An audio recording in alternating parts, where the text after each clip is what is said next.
Well, good day, my friends. It's your old pal Jordan the Lion. We are back at Eden Memorial Park in Mission Hills, California, just outside of Los Angeles. Today we're here to visit a legend. Someone I loved in many movies, from Brian's Song to Misery to Elf. We're going to go visit the legendary James Caan today. Daze with Jordan the Lion begins now.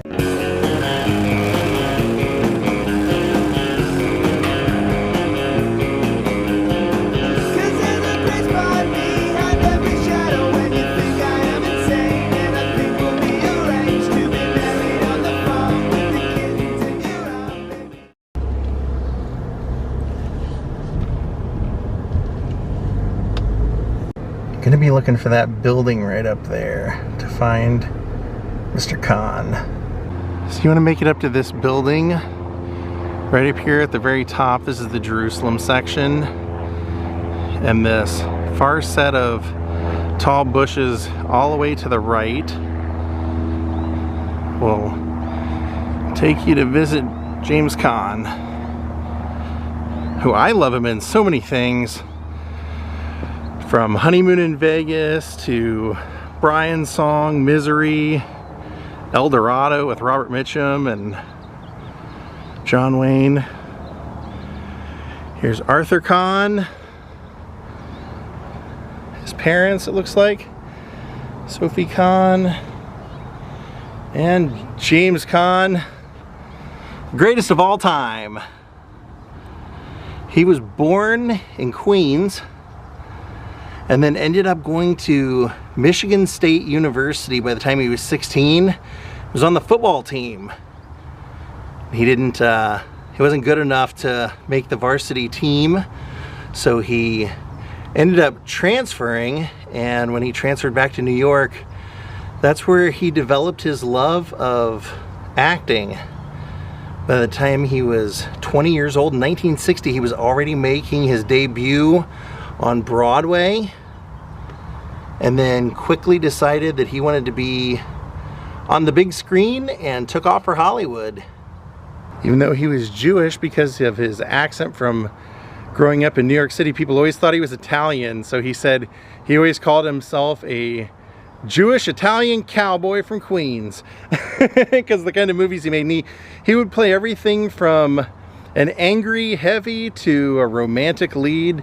Guy was really talented, and he would even say that he had many times where he would be offered big parts paying a lot of money, and he said, I don't want to be rich, I want to be a good actor. So he really did pick his parts based off of what he thought was a challenging role, and even got to a point in his career where he said, I'm done, and he retired for 5 years. When he moved out to Hollywood, he was almost immediately working. He got episodes of a TV show called Play of the Week. He was in Route 66. He was on Dr. Kildare. He was on The Untouchables, Wagon Train, Death Valley Days.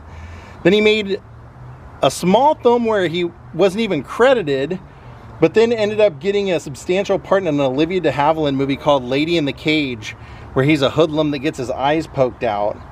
And eventually he got his first starring role in 1965 from Howard Hawks, doing a racing movie called Red Line 7000. Even though the movie didn't do all that great, his performance was great, and so Howard Hawks put him in the movie that I already mentioned, El Dorado, which I love. A lot of those James Caan movies, you know, they're all over the map, but John Wayne movies weren't.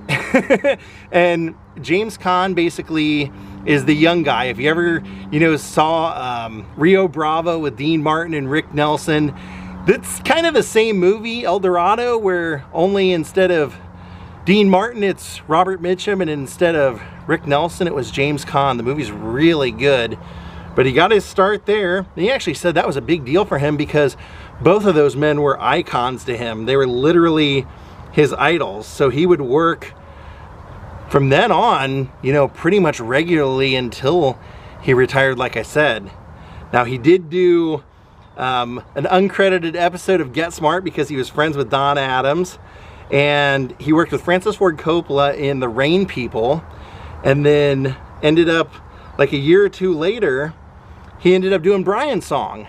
And he didn't really want to do it because it was a made-for-TV movie. By that point, he was making legitimate movies and had moved away from TV.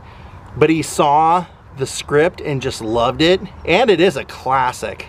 The Brian Piccolo story is just absolutely amazing movie. Gone down in history as a great movie, so probably smart of him to do that. One of the reasons he didn't want to return to TV was there was kind of a stigma attached to TV stars and that they weren't good enough to be movie stars. But that didn't happen for him, because a year after he did Brian's Song, they came to him and offered him the part of Michael Corleone. And he wanted to be Sonny. And so he and the director fought to get Al Pacino the Michael Corleone part and him Sonny. But the part had already been cast to someone else, and they were even also considering Robert De Niro for that part, but in the end, it was James Caan who ended up getting the part and also received an Oscar nomination for that part. They did also make a second movie, which they did kind of like a flashback scene and brought him back for that as well. So he's in both The Godfather 1 and 2. James Caan would say because of how convincing he was in the Godfather movies, people would always think that he was a wise guy, that he was a made man. And he said he would actually go to events and they would like say, you know, he'd be turned away from something and say, oh no, don't turn him away, he's a wise guy. I won Italian of the Year twice in New York and I'm Jewish, not Italian. James would then go on to be in Funny Lady with Barbara Streisand. He was in Mel Brooks' silent movie, made a ton of movies. And then actually one of them that he said was what he thought was actually maybe the best thing he ever did was right before he retired in 1981, he made a movie called Thief. Thief was a Michael Mann movie that starred James Caan playing a safecracker trying to get out of his crime life, and his wife was Tuesday Weld. That also had a supporting cast of James Belushi, Dennis Farina, Willie Nelson.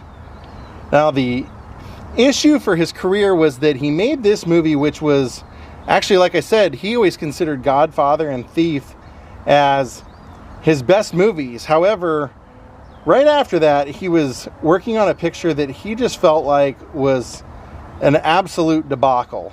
And so that was kind of what ended up causing him to retire. He was on a movie called The Holcroft Covenant. He walked off the set. He thought the director was like completely in over his head. They replaced him with Michael Caine. And he just said, you know what? Hollywood is just trying to produce crap now. They're just trying to basically have a mill and just turn out movies without any care. So he said he had Hollywood burnout. His sister had died from leukemia. And he also had a cocaine problem. So in 1982, he just decided to retire. And he quit making movies. Basically was coaching his daughter's sports team. And then ran out of money. One day he thought he was totally financially secure, checked the books and found out that he was pretty much out of money. And he literally said, when I could see my dog's ribs, I knew it was time to go back to work. And so he would go back to work doing a lot of the movies that I really liked, one of which being Misery. There was this movie that was based off a Stephen King book, and he said basically nobody in Hollywood was wanting to do the part because it consisted of the lead actor basically spending a majority of the movie laying in bed, and they didn't want to do it. And I think that's probably, like I said, maybe the first thing that I really saw that really sold me as him as an actor, when she calls him Mr. Man. That's a really, really great movie. So he went on to do a lot of things, like I said, from, classics like he would do the voiceover in Cloudy with a Chance of Meatballs. He would do Elf, and he would do Honeymoon in Vegas.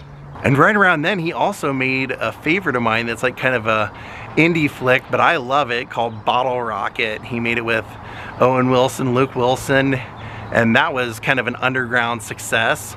Other than those 5 years that he took off, James Caan was a working actor from 1960, when he was about 20 years old, till his final film that came out in 2023, actually. It was a Pierce Brosnan movie called Fast Charlie. He filmed his parts at the end of his life, and sadly he ended up dying at Ronald Reagan UCLA Medical Center here in Los Angeles at the age of 82 by a heart attack.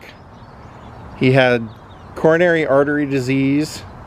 He also had chronic obstructive pulmonary disease and congestive heart failure.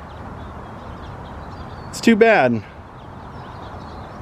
Guy was an amazing actor, lived out a long life, really didn't take any crap. I remember hearing stories about like him having like a run-in with some rapper in LA, and they were almost gonna fight, and James Caan apparently, well, they said he pulled a gun out on the guy, so he didn't mess around.